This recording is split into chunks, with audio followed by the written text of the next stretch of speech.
Hello everyone, welcome back to Spararia YouTube channel. Okay guys, so in this video I would like to share you a tutorial on how to turn off Google Smart Lock on Infinix Smart 8.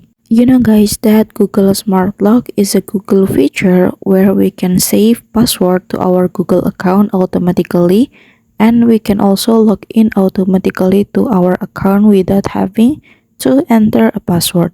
But here I will turn off the feature guys. So how to do that, I will show you how.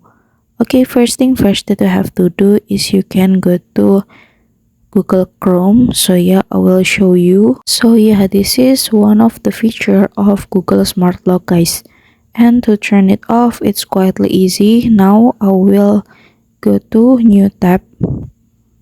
Okay, and over here you can click triple dots on the top, and now go to settings menu, and over here you can go to password manager, and then go to settings menu, and then over here you can turn off for over to save password guys.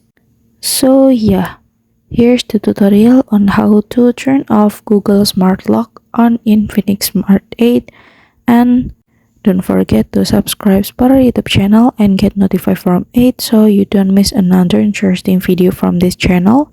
And thank you so much for watching.